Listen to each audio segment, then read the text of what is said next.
fear is one of those things that can make you do stupid stuff. And you don't want to do stupid stuff in retirement because there's really no opportunity for a do-over. So the antidote to that is exactly what you've talked about, and that's a comprehensive plan.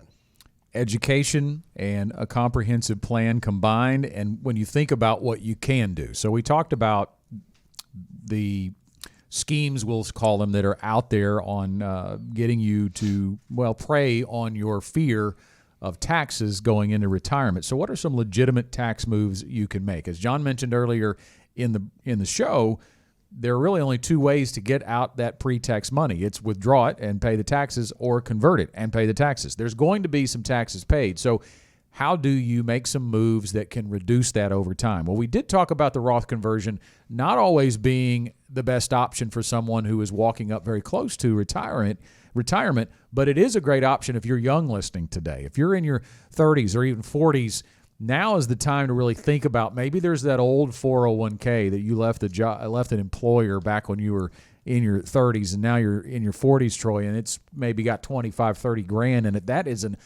just screaming for an opportunity to convert it to a Roth. Yes, smaller balance retirement accounts, pre-tax retirement accounts, and if you have a long time until retirement, those are prime opportunities for potential Roth conversions.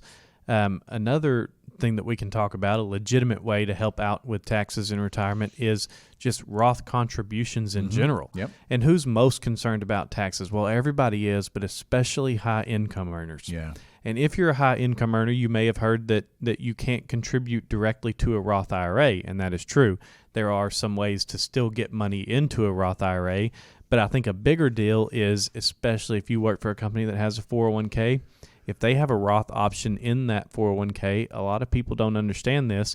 If you earn a certain amount, you cannot contribute directly to a Roth IRA, but you can contribute to your Roth 401k, no matter what your income is. Yep. So that can be a way where you can put a sizable amount of money into Roth accounts for retirement. Let's talk about what a high-income earner is. Under the rules of the Roth IRA, you can earn below $204,000 per year, married and filing jointly, and still contribute $6,000 a year to a Roth IRA if you're under 50, or $7,000 per year to a Roth IRA if you are 50 and above.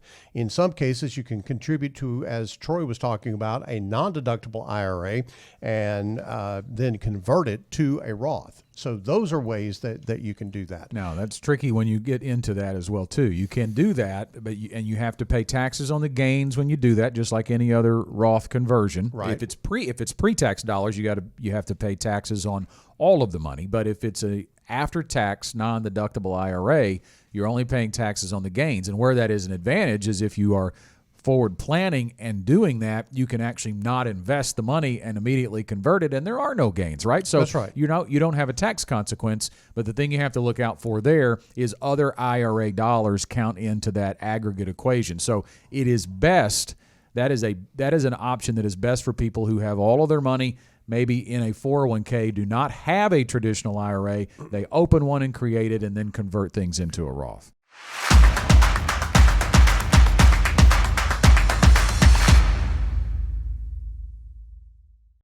Want more content like this delivered to your inbox weekly? Visit fastest4.com to learn more.